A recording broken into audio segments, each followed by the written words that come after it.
Welcome again to our channel, Forces of Freedom and Fascism, episode number 7. So we promote a bottom-up participatory democracy and freedom of speech absolutism. No spying, no censorship, no propaganda, no mandates, no weaponization of agencies and judicial systems, and no phony crisis. A little bit of spying maybe too, it's not too bad. But, so anyway, let's pick up right away from the last episode. Oh yeah, we forgot to pick him up at the airport. And okay, next slide. The conversation. The conversation is really important. Anyway, this is about PKI. This is the Indonesian Communist Party. What happened to them back in 1965? They got their asses kicked. So what the PKI stands for, Partai Komunis Indonesia. Communist spelled with a K over there, and they put their adjectives on the other side of the noun, which is kind of weird, but you get used to it after a while. So yeah, so the Communist Party of Indonesia basically was destroyed, but had not been destroyed though. Would Indonesia be a communist country today? Maybe. So anyway, they got their freedom because they kicked their asses way back when. So this is something maybe they were forced to do, is basically, and it's really embarrassing. They had to apologize for it.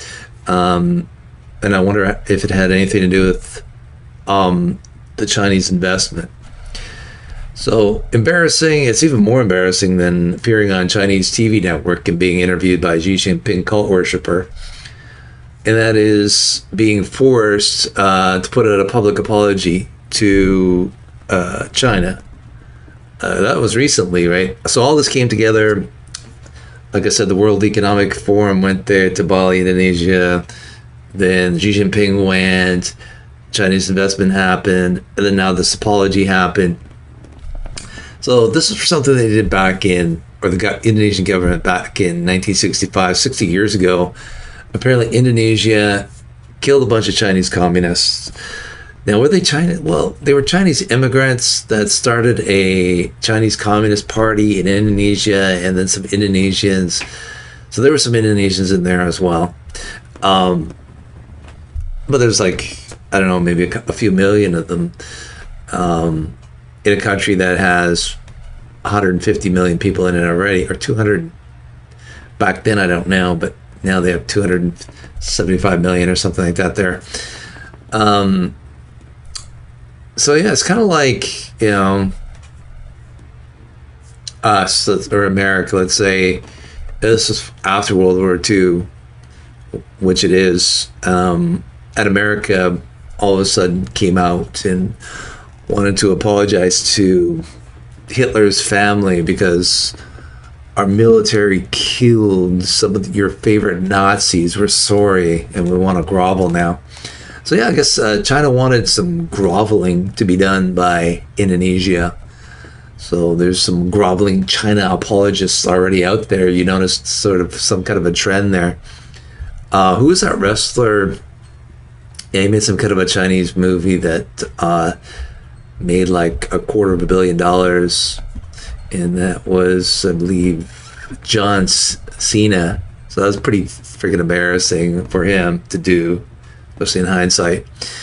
And then there's that guy, the CEO of Apple, Tim Cook, who was actually helping the Chinese government, if you believe it or not, to shut down a particular part of the Apple software that, so the people protesting these COVID mandates were not able to get out any of these pictures because they were getting like beat up by Chinese police.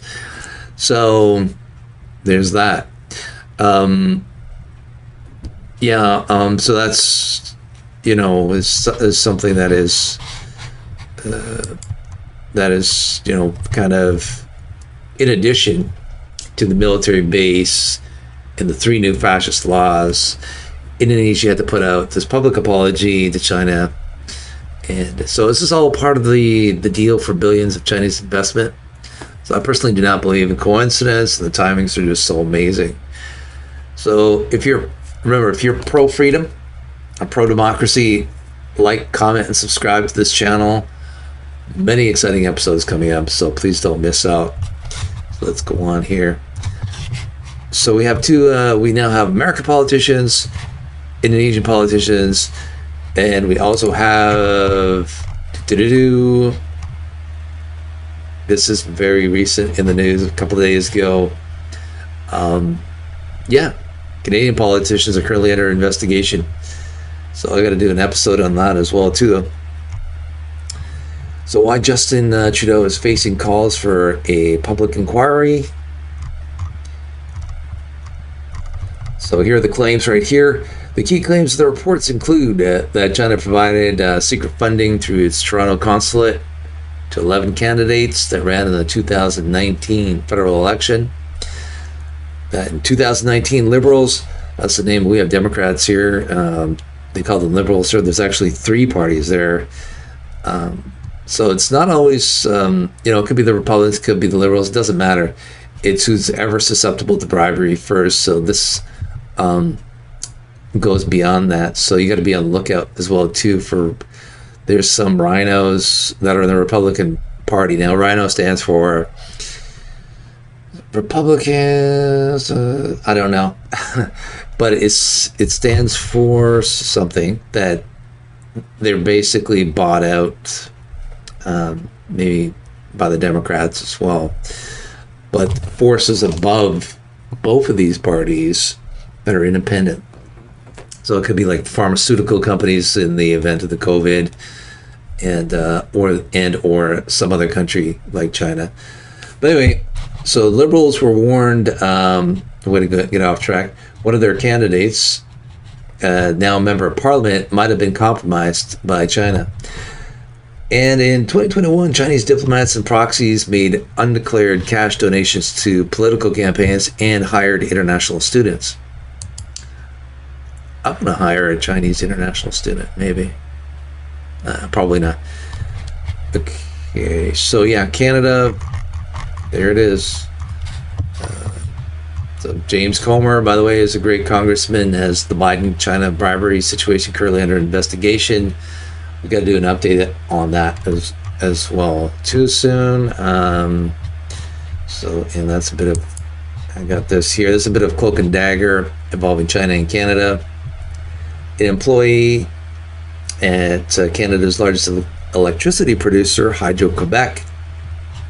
They produce electricity through hydro, which is, they got these massive rivers up in northern Quebec.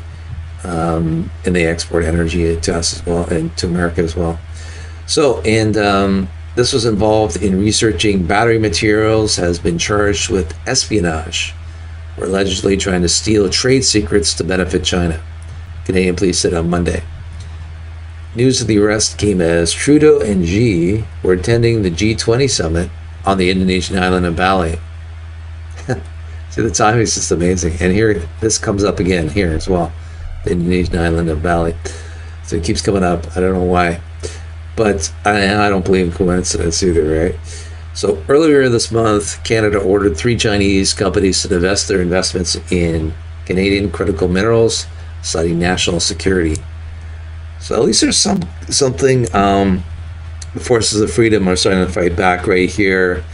They ordered these 3 Chinese companies to divest their investments in Canada. So that's good news there. At least something's being done. So we're moving along here. So this is Biden's decision to stop the Keystone Pipeline absolutely hiked gas prices. So it's easy to see the policies of Biden hamstringing American global power. So you wonder what China got for Hunter's gift of diamonds, as per the now real laptop. So here it is here. President Joe Biden followed through on his campaign promise to launch an assault against American oil and gas producers on day 1. Yeah, that was by executive order on day 1 of his administration. So we've got that. So we've Next one here. Oh yeah. At the same time, he's telling us China Communist Party with all its human rights violations, they're good folks. So in my previous videos, we have seen clearly the Chinese government is a fascist regime committing atrocities, but they're good folks. Let's listen to that here for 1 second. Okay, good. China Sea and the mountains in the east, in the west. They can't figure out how they're going to deal with the corruption that exists within the system. They're not bad folks, but guess what? They're not bad folks. Yeah, police come to your door, beat you up if you post the wrong thing on social media. So yeah, they're not bad folks. If you don't mind being beaten up by police and having your money stolen, that's fine. Yeah. But anyway, there's hope. So we have to decouple from China, reestablish the Keystone Pipeline, which is canceled on Biden's first day by executive order. The Keystone Pipeline is literally the key to start up manufacturing here in America and to create a second American manufacturing revolution. Remarkable, amazing products can be made here in America that are high quality. So that's the good news. But is it going to happen in the hands of the World Economic Forum, globalists, climate cultists, woke politicians pushing nonsense issues or issues that allow them to gain control over us, spy on us, censor our First Amendment, and take away our rights and freedoms? So yeah, made in America. These are some of the companies bringing back manufacturing back to the United States. I'll post this if you want to listen to it. That's it for me right now. So thank you so much. Let's make it happen.